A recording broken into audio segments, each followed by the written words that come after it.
مخکنو امتونو کې یو سړی بل سړی نه قرض غوښتو، مال 1000 دینار قرض راکا، هغه ول 1000 دینار قرض ورکلو.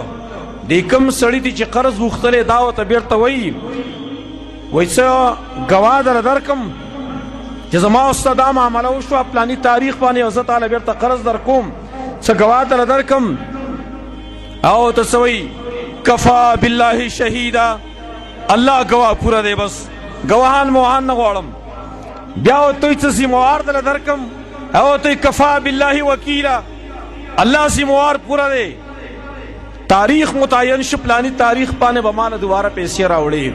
دا سړی د دریاب نه پورې غاړه دی. عامه قصه نه درونو، د صحیح البخاری صحیح الاسناد روایت دی. دا سړی د دریاب نه پورې غاړه دی.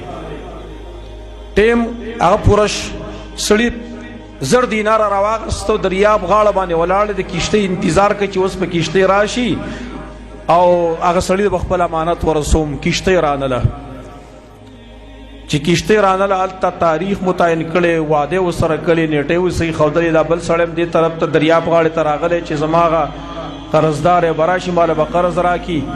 1000 دینار ډېر غټ شی دی، معمولي پیسې نه دي. 1000 دینار دا کروڑونو روپۍ اوس جوړېږي د هغې نه، کروڑونو روپۍ دې جوړېږي. د 20 دینار نه 1.5 تولې سونه جوړېږي. سړی راغی دریاب په غاړه باندې کشتۍ نشته دی، واده یې کړې ده، واده خپله پوره کوي. دې ته تقوا ویل کېږي زمانو، دې ته پرهیزګاري ویل کېږي. کشتۍ نه میلاویږي، یو لرګی راکټ کي او لرګی تراشي، منځ کې ډړۍ او پای کې 1000 دینار دی او بیا دا وایي ختم پکې ورسره دی پټ او دا وایي یا الله دا پیسې هغه چاته لیږم چې تی د راکولو په وخت کې ما ته ذمہوار کړی وي او تی راته د راکولو په وخت کې ګواه کړی وي، الله قطع لیږم.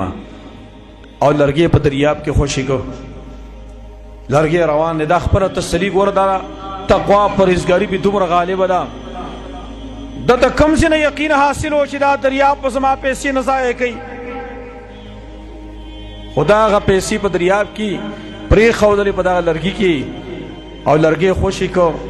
لرګی روان دی روان دی او دی بل سیټ ته یو سړی هغه هم راوتلی دی، هغه کس راوتلی دی. هغه څه ګوري او لرګی را روان دی، خیال یې وکړو چې دا لرګی به کور ته ویسم، قرضدار یې خواست هم رانغی او دا لرګی به ځان له استعمال کما اور به تې بل کو فایده به وشي. لرګی راواغسته کور ته لاړ چې لرګی کله وچاو تخز مخز باندې گزار وکړو، هغې نه لاندې پیسې وغورځېدلې، ختم پکې دی. بل ورځ سړی بیا راغی، هغه ته خدای یقین نه و چې ګرې زما پیسې به رسېدلي. بل ورځ سړی راغی 1000 دینار یې نور راغستلي دي. راغی کس ته وایي تاسو خفه نه شئ، خو بل ورځ راتلم خو کشتۍ راته میلاو نه شوه، لہذا زه واپس تلی وم. دا ورته نه وایي چې ما پیسې داسې رېږلېږي، نه نه وایي تاسو خفه نه شئ، وایي اوس مې پیسې راوړي.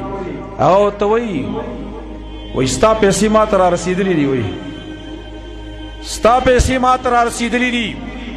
زما وروڼو چې کلم تقوا کوي سړی، پرهیزګاري کوي، دریاب هم الله تابع کوي د انسان لپاره. اسمان وریځې هم بیا تابع دي، حیوانات هم بیا تابع دي، هر شی بیا تابع دی. ان الله مع الذین اتقوا، الله دا خلکو ملګری دی چې کوم خلک تقوا کوي، پرهیزګاري کوي. دا تقوا هم فایده ده.